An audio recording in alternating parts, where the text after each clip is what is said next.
Acoustic basses in a jazz ensemble, jazz band, even a small group often will use a pickup in the bridge to translate the sound to an amplifier. My particular pickup configuration is from a company called Underwood. I happen to like Underwood. I happen to like other companies like Fishman and The Realist. This is the whole system here. This piece attaches to the tailpiece, and this is where you plug your 1/4-inch cord into, just like an electric bass. And then these two pieces actually fit right into the little space in the bridge. And it just picks up the vibration from the strings and translates it into an electrical signal which can go into your amplifier. The key to these types of pickups is a preamp. The pickups themselves are not designed to go straight into a board, a sound console, or an amplifier without some sort of a preamplifier. The preamplifier is what gives its warmth. The one I've found that seems to work for me is from a company called Sadowski. It's not an ad for Sadowski. There's many other models that are just fine. The key is it needs to have volume and some sort of tone controls. This one has volume, bass, and treble right here.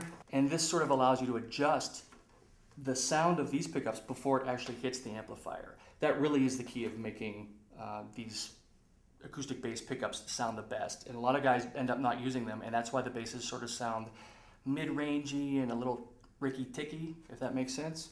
This is the key. As you're looking for basses to try to find which bass suits you best to purchase or to rent or to borrow, firstly, I recommend play a lot of basses. You need to feel how different basses respond under your own fingers and your own touch. It's a very personal thing.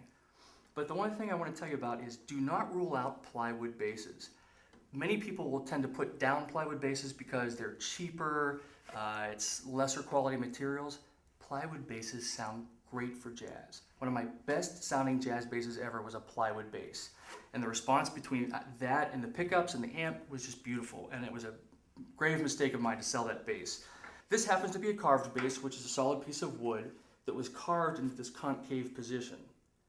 But the plywood basses are excellent, so please don't rule out plywood basses. Just a couple of accessories I'd like to tell you about that have been very useful to me. First is, if you tend to scratch the back of your bass with your belt or any other piece of accessory that you might wear, this is called a bib. Protects your bass, and that's all its purpose is to protect the bass from your belt and things like that. If you live in a dry climate, it's important to keep an acoustic bass relatively humidified. When the wood dries, it will tend to crack and pieces of the bass will break. This is a little humidifier for acoustic instruments, and inside this green thing is a yellow sponge. So basically you dip this in some water, wring it out just so that the sponge is damp, and then you just take the humidifier and you place it in the F-hole. This is referred to as an F-hole. You just place it in like that, and it will keep your bass safe from dryness. Very important for dry climates. Or if you keep your bass in an air-conditioned house all the time, because the air conditioner tends to dry the air. The only other thing I want to tell you about, for those of you that are carrying that bass around, we've invented the wheel. Remove your end pin. Make sure you don't lose this. Put it in your case. Put this wheel in.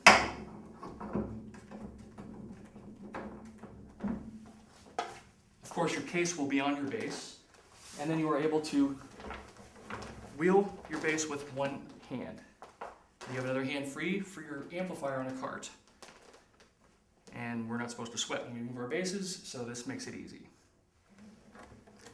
By the way, if you need a resource for buying bass gear, there's a great company called Lemur Music, and it specializes in acoustic bass paraphernalia, plus acoustic basses, plus acoustic bass literature. So lemurmusic.com, I think, will get you there. As another option, if you're looking into upright basses, you might want to consider an electric upright. This one works great in a big band or an ensemble because it still gets a lot of the fundamental. You'll hear a lot of the nice bassy, beefy bottom notes.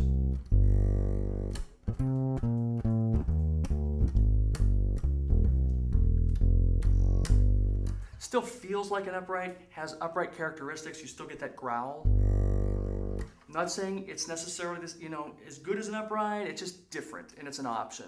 This particular company is Clevenger, but there are many companies out there. that offer quality electric upright basses, and it's more convenient to take with you, on the road or in a bus, you name it. So just an option for you, something to think about.